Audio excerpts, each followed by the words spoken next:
সেই লকডাউন ছিল একটা সময় যখন আমরা ছাদে প্রচুর টাইম স্পেন্ড করতাম। এখন নানা নানির সাথে রিকো রোহানের এই ছাদে কাটানোর সময়গুলো দেখে সেই লকডাউনের কথাটাই বেশি মনে পড়ছে। হ্যালো এভরিওয়ান, আমি ঋতু ফ্রম শিলিগুড়ি। আমার নতুন একটি ব্লগে আপনাদের অনেক অনেক ওয়েলকাম জানাচ্ছি। এই কটা দিন ছাদে আসি বলে দেখতে পেলাম আঙুর গাছের পাতাগুলো পুরোপুরি পোকাতে খেয়ে নিয়েছে।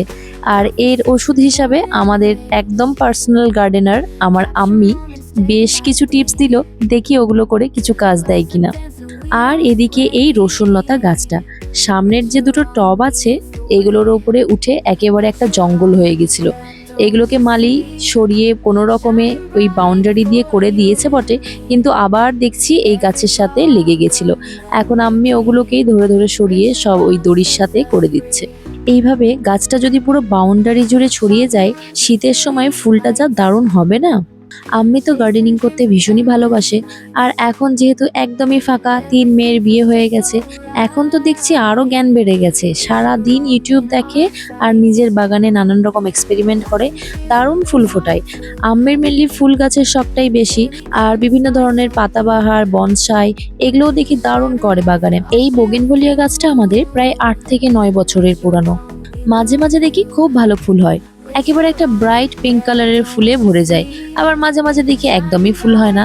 তো আম্মি বলল ফুল শেষ হয়ে গেলেই এইভাবে ডালগুলো ভেঙে দিলে আরো নতুন ডাল বেরোবে এবং তাতে ফুলগুলো আরো সুন্দর হবে, আর গাছটাও থাকবে বেশ একটা শেপে।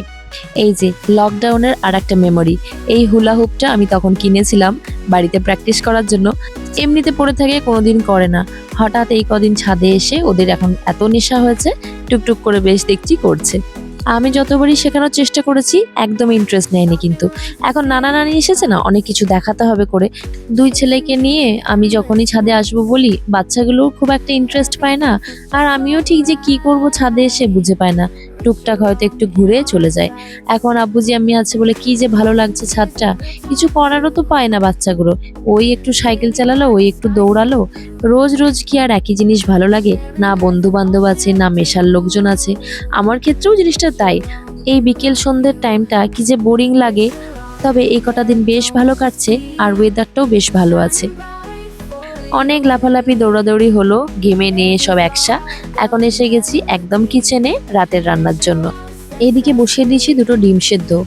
আজকে প্ল্যান ছিল রাতে হালকা করে আলু দিয়ে চিকেনের ঝোল বানাবো, সে মতোই চিকেনটা ফ্রিজ থেকে বার করেও রেখেছিলাম, কিন্তু এখন দেখছি চিকেনটা একটু কম কম লাগছে।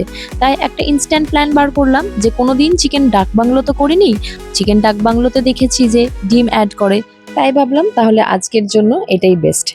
যেহেতু চিকেন আর আলু দিয়ে ঝোল করব ভেবেছিলাম, তাই আলু বেশ একটু বেশি করেই কেটেছিলাম আর ওগুলোকে একটু হালকা করে ভেজে নিলাম। এখন আমি আর একটু তেল অ্যাড করেছি, করে তেজপাতা, দারুচিনি, লবঙ্গ, এলাচ একটু ফোড়ন দিয়ে দিলাম। মাংস রান্না স্পেশাল করতে গেলে এরকম একটু ফোড়ন দিয়ে দিলে গন্ধটা খুব সুন্দর হয়। এরপর আমি পেঁয়াজগুলো দিয়ে দিলাম। এবার এটাকে একটু ব্রাউন করে ভেজে নেব। দিয়ে এর মধ্যে একদম নর্মাল মশলাপাতি, আদা বাটা, রসুন বাটা, হলুদ গুঁড়ো, অল্প একটু লঙ্কা গুঁড়ো, ধনে গুঁড়ো, জিরে গুঁড়ো, আর সবশেষে নুন, সবকিছু অ্যাড করে দিলাম। দিয়ে এর মধ্যে অল্প একটু জল দিয়ে দেবো।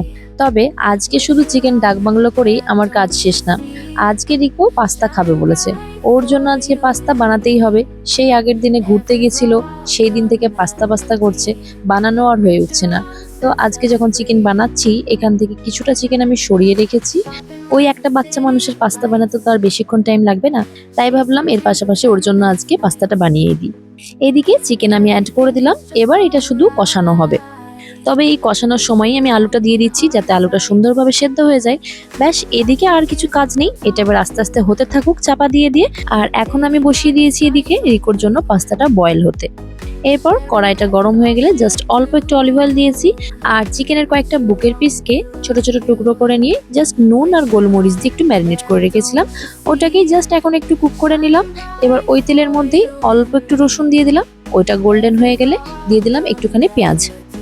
ওকে আজকে বললাম, বাবা আজকে পাস্তাতে একটু একটু বেল পেপার দিই, দেখলাম মুখটা কিরকম হয়ে গেল। তো ভাবলাম ঠিক আছে, অনেক দিন থেকে পাস্তা পাস্তা করছে, আজকে আর ওকে ঘাটিয়ে লাভ নেই। সবজি খাওয়ানোর চেষ্টা তো আমি যেভাবে অল্প অল্প করে করছি ওভাবেই চলুক, আজকে না হয় ওর পছন্দের মতোই পাস্তাটা হোক। আজকে হোয়াইট সস পাস্তা খাবে বলেছে রিকু, তাই অল্প একটু ময়দা দিয়ে তার মধ্যে একটু দুধ দিয়েছি। সেটা একটু ঘন হয়ে যাওয়ার পর মনে হলো আর একটু গ্রেভি লাগবে, তো আমি পাস্তার যে জলটা ছিল ওটা অ্যাড করেছি। আর এদিকে আমার চিকেনটা মোটামুটি কষানো হয়ে গেছে। এবার এর মধ্যে যে পরিমাণ আমি ঝোল রাখতে চাই সেই পরিমাণ আমি জল দিয়ে দিলাম। চিকেনটা যেহেতু চাপা দিয়েই কষিয়েছি, তাই মোটামুটি 60-70% হয়েই গেছে কুক। এবার একটু চাপা দিয়ে রেখে দেবো বাকিটা কুক হওয়া পর্যন্ত। আর এদিকে এবার আমার সসটা রেডি হয়ে গেছে, এর মধ্যে আমি অ্যাড করে দেবো পাস্তাটা। আমি আলাদা করে কোনো নুন অ্যাড করিনি, কেননা পাস্তার জলে অনেকটা নুন ছিল, তো দেখলাম একদমই পারফেক্ট আছে নুনটা। এবার অ্যাড হবে পাস্তার মেন ইনগ্রিডিয়েন্ট, চিজ। অনেকটা করে চিজ দিয়ে দিয়েছি, যেহেতু রিকো চিজ খেতে খুব ভালোবাসে। আর লাস্টলি অ্যাড করে দিলাম একটুখানি অরিগ্যানো। ব্যাস ডান আমার পাস্তা। এবার ওকে তাড়াতাড়ি সার্ভ করে দিই প্লেটে। বারবার এসে দেখে যাচ্ছে আর কত দেরি। দেরি কিন্তু আমার একদমই হয়নি, আমি একদম অন টাইম আছি, ওদেরকে তাড়াতাড়ি ইনফ্যাক্ট খেতে দিচ্ছি। কিন্তু এমন করছে যেন মনে হচ্ছে আমি কতটা না লেট করে ফেলেছি। চলুন ওকে ডেকে দিয়ে দিই, তারপর আমার ডাক বাংলোর কি অবস্থা দেখি, দেখে ডিমগুলো অ্যাড করা বাকি আছে। ওহ কি খুশি দেখেছেন। ওদিকে রোহান আবার আজকে পাস্তা খাবে না, ও ভাত খাবে। তাই ও আবার বলে গেল দাদারটা হয়ে গেল, আমারটা কখন হবে। ওরও নাকি খিদে পেয়ে গেছে। চলুন ফটাফট করে লাস্ট ফিনিশিং দিয়ে দিই। কটা কাঁচা লঙ্কা দিয়ে দিলাম বড়দের জন্য যথারীতি। আর ওপর থেকে লাস্টলি ধনে পাতাটা না অ্যাড করলে হয় না।